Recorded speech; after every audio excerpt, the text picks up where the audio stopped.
The radio in Officer Martinez's cruiser sputtered to life, the dispatcher's voice tight with alarm. Maple Grove Estates, Willow Street address. Caller reports a large, aggressive dog terrorizing the neighborhood and refusing to leave her yard.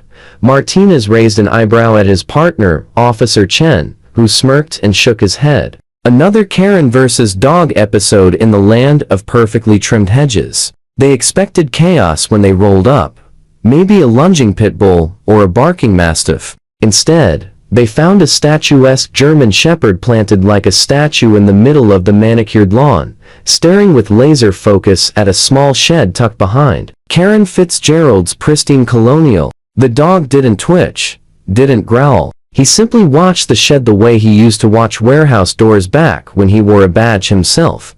My name is Marcus Sullivan. That German shepherd is Titan, my partner of 15 years, and the best K9 this side of the Mississippi. 3 months ago, I hung up my own badge, cashed my pension, and moved us into Maple Grove Estate. It's looking for quiet streets and zero drama. I should have known better. Drama here wears yoga pants and carries a clipboard. Karen Fitzgerald, self-appointed Empress of the HOA, took one look at Titan and decided he was a walking violation of every rule she'd ever invented.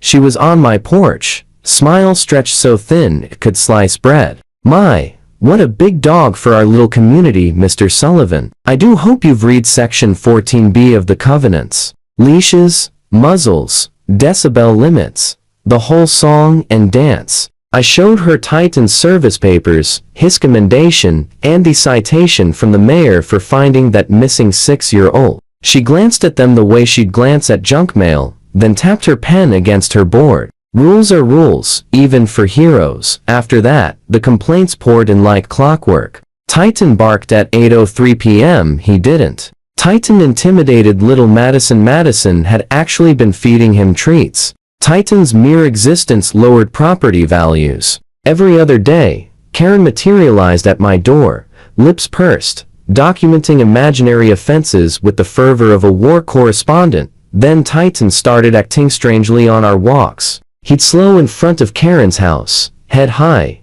nostrils flaring, the same posture he used to get right before we kicked in a door and found 50 kilos of heroin. I figured he smelled her spoiled cat, Mr. Whiskers, and tugged him along. But every morning, the pull grew stronger, the focus sharper. Word around the neighborhood barbecue pit was that things had been disappearing for months. Bikes, lawnmowers, patio heaters, even Mrs. Johnson's heirloom bird bath. Thousands of dollars gone. Police reports filed.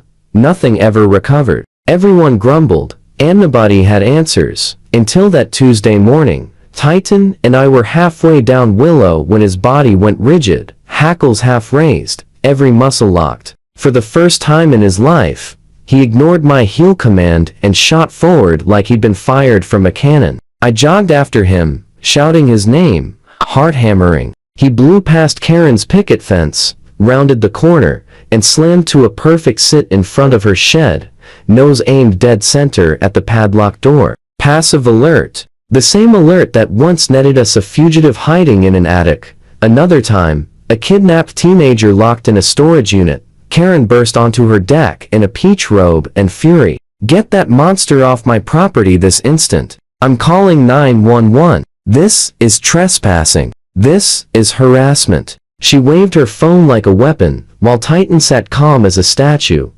eyes never leaving that shed door, telling me louder than any bark ever could, whatever had of Rowie and Maple Grove had lost. It was all just got found. Your vicious animal is completely out of control. Karen screeched, clutching her robe like a shield. I kept my voice steady and called Titan back to heel. He obeyed, but slowly, throwing one last meaningful glance at the shed. Karen, I'm sorry for the intrusion. Titan's never broken position like this in his life, but when he alerts that way passive, dead certain it means he's found something worth finding. Her face darkened to an alarming shade of plum. Are you threatening me? Are you accusing me of hiding drugs or bodies, or whatever it is your mutt thinks he smells? I'll have that dog seized and euthanized before sundown. The 911 call she made right there on the deck was Oscar-worthy. Through the open air, I heard every embellishment. Titan lunging at her, snarling, trying to claw through the shed door. Me deliberately sicking him on her private property like some vigilante. I just stood there, hand resting lightly on Titan's collar, waiting. Good dogs and good evidence have a way of winning in the end. Martinez and Chen rolled up fast, lights flashing but no siren standard for animal calls that might turn ugly. They approached with hands hovering near holsters, eyes scanning for danger. One look at Titan, sitting statue still beside M. E and their shoulders dropped a notch. Officers, I said evenly. Marcus Sullivan, retired K-9 Sergeant. Riverside PD. This is Titan, my old partner. 15 years on the job. Not a single false alert. He's telling us there's something important in that shed. Karen exploded again. I don't care if he used to sniff out Bin Laden. This is my property. That beast is trespassing. Chen lifted a calm hand. Ma'am, we're going to need to take a look inside the shed. Over my dead body. You need a warrant. I know my rights. I'll sue every one of you for harassment. That's when Tom strolled over from next door. Phone already extended. Officers, my backyard camera catches the corner of her yard. You're gonna want to see this. He played the clips right there on the lawn. Night vision footage. A woman in Karen's unmistakable robe hauling a kid's mountain bike toward the shed. Another clip, Karen wrestling with the rolled-up hose reel and a stack of planters. A third showed her dragging two teak patio chairs that I recognized as the Johnsons. Martinez watched without expression, then turned to Karen. Ma'am, between this video and the K-9 alert, we have probable cause. Please open the shed. The change in her was instant and total. The iron-fisted HOA queen deflated like a punctured pool float. You can't. This is illegal. I'll have your jobs. Her voice cracked, the threats shrinking to whispers.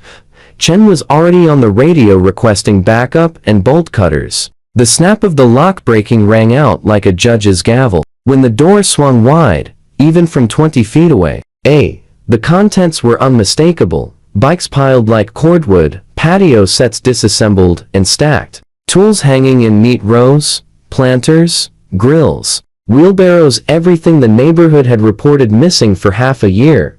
But the real kicker was the pegboard on the far wall.